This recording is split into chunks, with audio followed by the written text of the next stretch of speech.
And we are live. We're live. All right, perfect. Okay. Hey, welcome everybody. So welcome to this week's edition of Random Tan Experiments. Yeah, Random Tan Experience. Hope everybody's doing okay today. We're, I think, a little bit tired. We're tired. Yeah, we're a bit tired. We were up pretty late last night helping one of our kids with their homework. So haven't done that in a while, but yeah, it was good. It was a good time, and had some good lessons and stuff.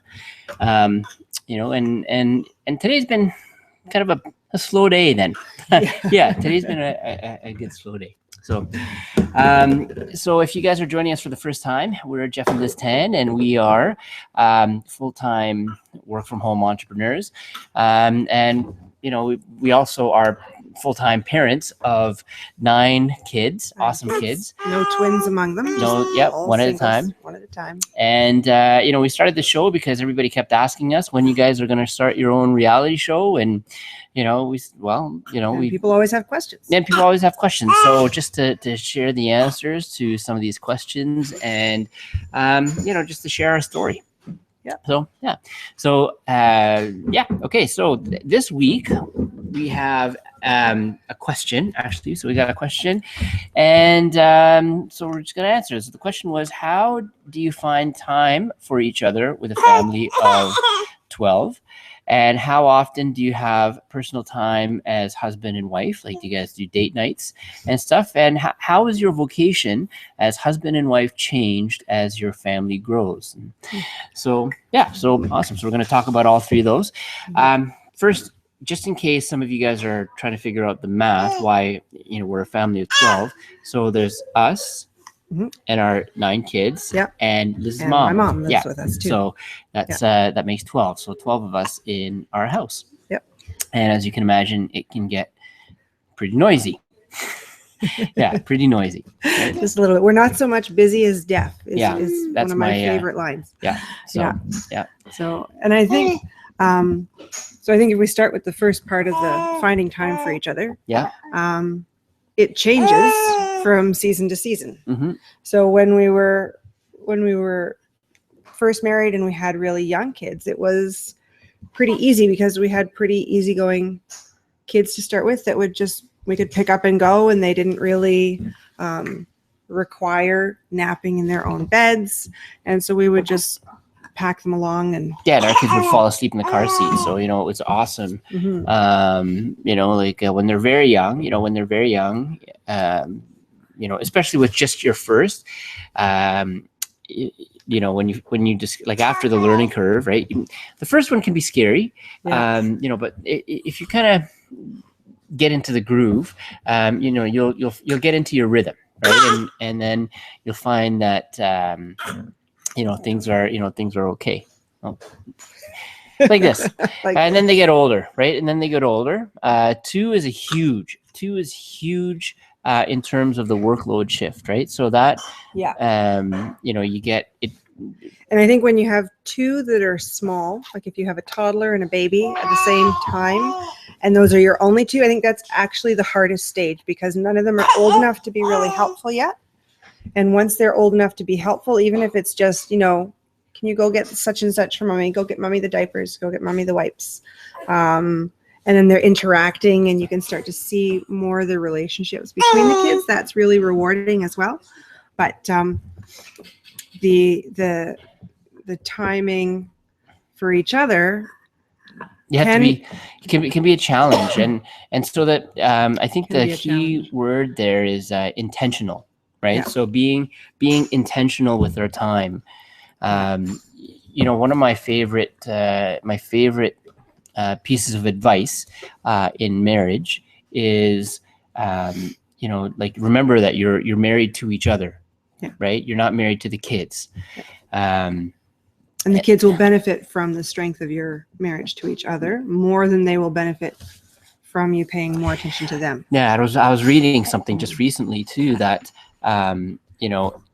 if a husband disrespects, or is not loving toward his wife, the kids then will not feel love towards them. They won't accept, they'll feel, a rejection there. So, just really, and vice versa, right? So if a wife isn't loving towards her husband, it also affects the self-image and the self-worth of the kids. So being intentional about our relationship. Yeah. And I think in the early seasons, we leaned on grandparents, like our parents, the kids' grandparents. And then as we had more kids, it got tricky at times. We would have to, sometimes date night would just be after the kids go to bed and we pick a movie to watch together on the couch. And it doesn't have to be something that you go out and do as long as you're intentional about spending the time together. And we, a lot of our personal time and a lot of our talk time was in the car, driving to places. So that was really a lot of, really beneficial for us, right? So a lot of our personal time, and we would drive to family functions and family events and stuff, and thankfully our kids would fall asleep in the car, and when they would fall asleep in the car, we would be free to talk about anything, right? So that was huge for us in the early years, and then after, I guess, Bernadette was born, then we were in 2 cars, and so that changed. So when that changed, then we had to find a way to really insert that personal time in our life. So it became, like a weekly coffee, right? Like going out for coffee once a night, and and by this time, our older kids were babysitting age, and so that's another game. That frees up a whole realm of possibilities. Yeah, once you've got one who is babysitting age, and you can run out to the groceries for a half hour or so, like that is huge. And I'm gonna open the can of worms here, with this whole debate with screen time and everything like that. But listen, when you've got, when your first one is in babysitting age and you've got all the younger ones and you're just going to go out for half an hour or an hour or so for groceries, and they're just watching a movie and they're not doing anything, like, there's nothing wrong with that, right? So, just take advantage of that. So that's, that's another thing too. So how often, how do you find time with each other as a family? And now that we're both working from home as well, I find the season that we're in now, our talk time is anytime throughout the day. Yeah. And we still need to be intentional about making sure that there's some dedicated time each day where it's just the 2 of us, not us with all the kids. But but that's a huge benefit. That is a huge benefit. Well. I want to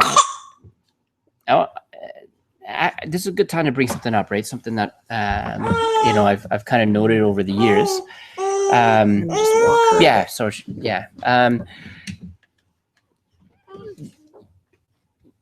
When if you've ever taken philosophy and you study the Greek, the Greek levels of love,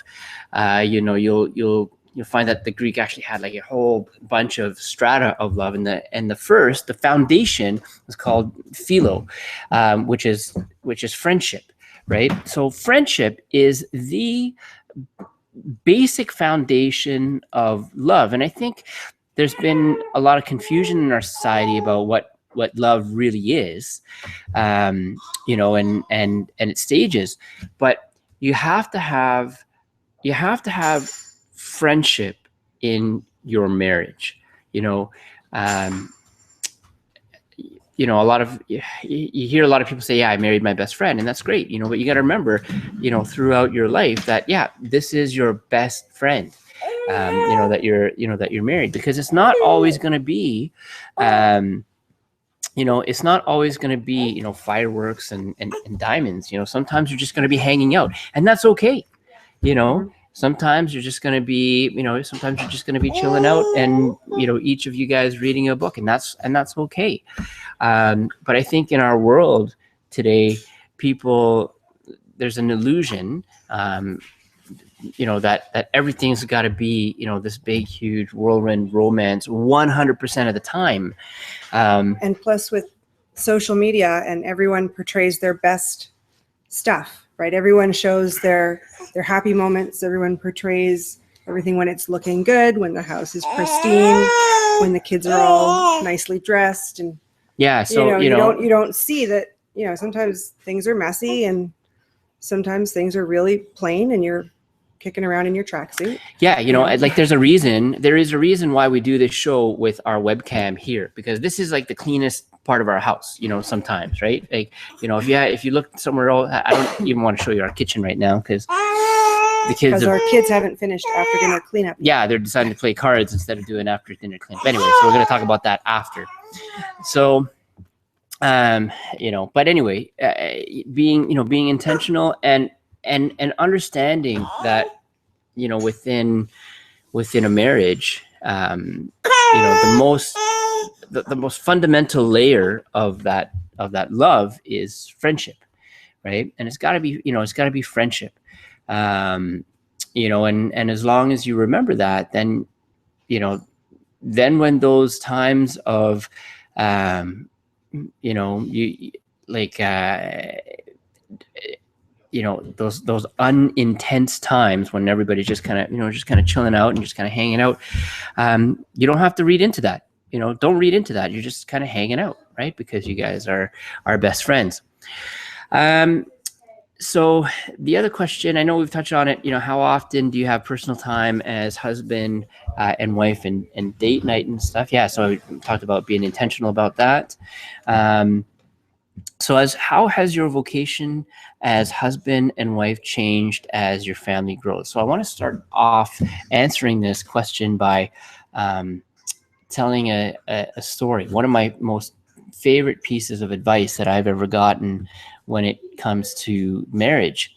And it was at a time when, I was working actually in, as a youth minister, and we're doing lots of really good work, but my work, in ministry was really taking me away from my family more than I wanted, right? More than I wanted. And I was kind of conflicted because there were times when, I was struggling. And so, I looked for a spiritual direction for that, and I got it. And we hear another one. See, this life is not perfect, right? So this is our imperfect show. This is why we'd never make it on the airwaves, because, we're too busy ducking in and out, taking care of life. But anyway, the advice that I got was never to confuse what you do with who you are. Okay, so never to confuse what you do with who you are. And at that time, I just happened to be a youth minister, and that's what I did. But what you do is going to change according to the season of life that you're in. But who you are is going to determine your legacy, right? And who you are, that's, and what determines your legacy is your vocation, right? And what's our vocation? Our vocation is husband and wife, right? So, quickly, that our vocation as husband and wife has not changed, in that, your vocation, your married vocation is, we take the vows, right? Till death do us part. But, but the way it looks will change, according to the season of life that you're in. So, and a lot of it is communication, right? So, I mean, it's cliche to say that all the time, but, just really talking, learning how to talk to each other, we've been learning how, it's an ongoing process, learning how to tell each other our dreams without squashing each other's dreams. That's been a big learning for us over the last, and we're still learning about it. Just talking about how, communicating and learning how to, part of what we've had to learn how to do is learn how to communicate our dreams to each other without the other person squashing it, unintentionally squashing, what our dreams are. And, so that's been one of the ways that our vocation as husband and wife has, the vocation hasn't changed, but how it looks like it's grown, right? Yeah. It's grown and deepened. Yeah. I would say the vocation doesn't change. And the vocation needs to remain an unchanging core, that everything that happens in your family, everything that comes in, every new child that you're blessed with is an extension of that core. And if that core is shaken, then that's when you allow instability. That's when you allow things to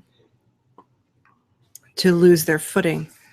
And it's key that the core remains the two of you, fully committed to the unending nature of the vow, the forever part of the vow. Mm-hmm. Yeah. That's it, right? So, yeah, I mean, I guess it's pretty obvious where we stand on that, but yeah, and our times, can times get tough? Can times get, scary? Yeah, there are times when, married life, we don't always agree. Liz and I don't always agree. No. and there are times when we can have heated discussions, right? And there've been times when we've had to just sort of reevaluate how we're expressing what we want to try to get. And we've come up with code words, I guess, with us. Like for us, we've come up with little signals that signal each other, okay, and taking ownership of our emotions. So for example, when I, sometimes I'll get stuck in a line of explanation. If I'm trying to explain something, I'll get stuck in that line and I can't really see any other way to present it. But obviously, and I can see that Liz isn't understanding what I'm saying. So I'll say, okay, I'm not articulating my idea properly right now. Right. Yeah. And there've been times where we've had different needs in our relationship. So early in our relationship, before we started the level of trust that we've grown to now, there was a time where I had trouble opening up about stuff. And Jeff would ask me, what's wrong? And I'd say, nothing. I'm fine. It's all good. And I would say, okay, because why would she lie to me? Exactly. So we came to a point where it was obvious at one particular occasion. I can't remember what it was, but it was obvious that something was wrong. But I felt too vulnerable to come right out and just say what it was. It was too raw. I couldn't just bear my pain at that point and share it. Just blah. So I said, you know what? I can't just come right out and say it. So the next time you ask me something's wrong and I say, no, I'm fine, ask me if I'm lying. Yeah. And he said, okay. I said, because then you'll know, it needs to come gradually. And so I think we did that for, we did that for a good. And I think was that before we were married? That's right. Yeah. It was before we were married. But it gave us a tool to say, yeah, something is off, but it's too raw and it needs to be treated gently. Mm-hmm. And over time, those code words changed. So reading the same books. Okay, so that's a huge thing, right? Not necessarily for the content of the books, but the vocabulary. See, when you guys have the same vocabulary and understand what each other is saying, because the vocabulary, then then you understand what the intent is. Yeah. Right. So for example, guys, guys tend to, if there's something wrong, we need to process it. We need to step back. We need to really think about it. And in the book, Men Are From Mars, Women Are From Venus, he talks about the cave, right? They talk about the cave. And so that just gave us, a great tool, right? So I just said, you know what, I have to cave right now. Like I got to be in my cave right now. And, and that. And it didn't mean he was ignoring me.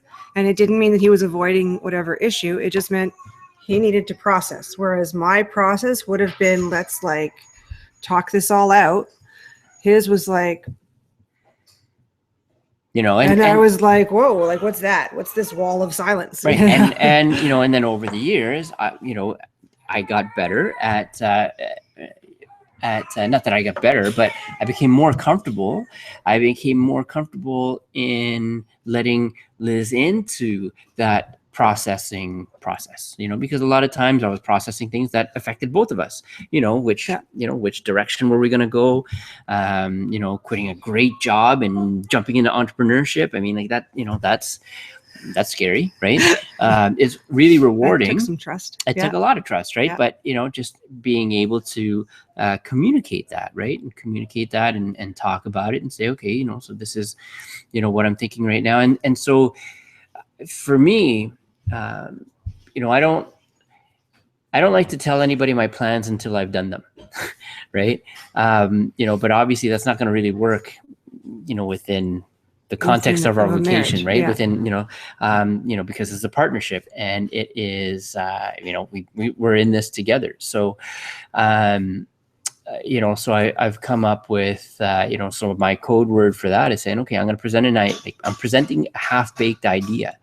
I'm presenting an idea and I haven't fully thought it through yet, but I'm just going to sort of like just lay it out on the table and, and that, so that means,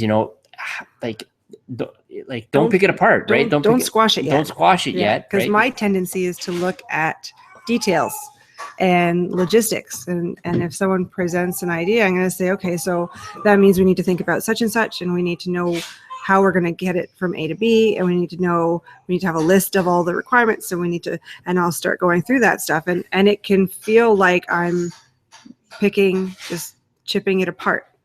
And right? Which was not my intention. My intention was to be supportive and say, okay, so if you want to do this, here's what we need to know and how we can accomplish it.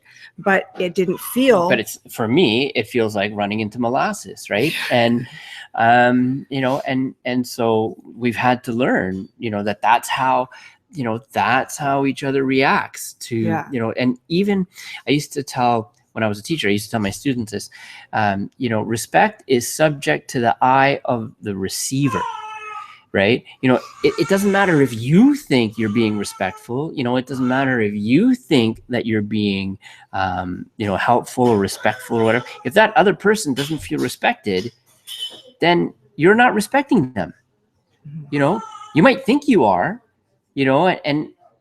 but even to think, oh, you know what, I'm being respectful, they should realize how that's a self-centered attitude, right? So really, if that other person isn't feeling respected by the way that you're treating them, then you're not respecting them. And when we learn, how we communicate and how we perceive the response. Jeff is more of a put the plane in the air and put the wings on after kind of guy. Yeah. And I'm more of an analysis paralysis kind of, get stuck in the details kind of person. So what we've learned to do is meld those two approaches and then come up with something workable. Yeah. And that's the, and that's kind of how, because we complement each other, right? Like we complement each other. So, and it's like that with everybody, right? Like it's like that in every relationship and every marriage. You're going to find, especially within a marriage, chances are at some point you guys thought it was a good idea to get married, and you both agreed that it was a good idea to get married, right? Yeah. And because there is a potential there, right? Because both of you understood and you could see, the potential there, right? So that, and that there's beauty and there's power in that, and tons of potential. How many times can I say that, right? But you have to work, right? A seed has a ton of potential, but you got to plant it, and you got to water it, and you have to take care of it. It's got to sprout, and you have to protect it. Like when it's very young, you got to protect it, right? So same thing like a marriage. Like a young marriage is like that sapling. You have to really protect it. You have to protect it. You have to guard it. You have to, you have to understand. Nurture it, prune it, right? Yeah. So, all that. and all that, right? Planting, agricultural analogy stuff. Yeah. I'm, I've been doing a lot of reading on, urban gardening right now, right? Because, we live in a subdivision. We don't have a huge lot, but I'm firmly convinced that, we can grow enough produce to feed our family for, if not a whole year, like at least, a good 6 months or so, during the growing season. So we're, the only thing is we tend to be busy people. Yeah. And Jeff also comes up with other ideas of things he wants to do. I tend to get bored a lot, right? Somebody said, asked me that, do you get bored? Yeah. What is that? Yeah. So anyway, so that's there's a thing about goal setting where you can set a goal and you can pursue that goal, but you need to not be also at the same time trying to pursue other incompatible goals, because and I have to guard myself. He wants to garden, but he wants to travel. Yeah. It's kind of hard to tend the garden when we're away. Yeah. So sometimes one has to balance out. One has to take a back seat. We can garden now, and then we'll travel maybe a little bit later, and then maybe or set up the plants that don't have to be watered every day or whatever. Anyway, so we're working on that. Okay. Hey, buddy. So so see there, one of our older kids putting himself to bed. That is huge. Okay. Yes. Yeah. So and if you've got young kids, if you are parents with young kids, that time is coming. Okay. So it can seem a really long way off. But it's coming. It's coming. Okay. So I want to, we want to encourage you. We want to encourage you like that. If you're wondering where Rasheen went, if the little baby, we just sort of handed her off to the 15 and 17-year-old who are now watching something on their iPods with her or something like that. Yeah. Right? But keeping her entertained. But, but now they're keeping her entertained, and we have time here with you guys. Yeah, exactly. Speaking of time here, it's coming up to the top of the hour. So, show's almost done.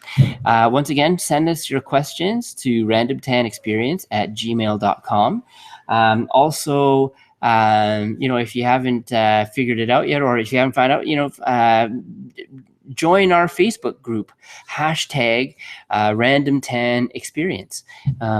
So join our Facebook group and follow our shenanigans there. You'll see some of our homeschooling adventures and some of our homeschooling experiments, just little clips and bits about, about our lifestyle and what we do.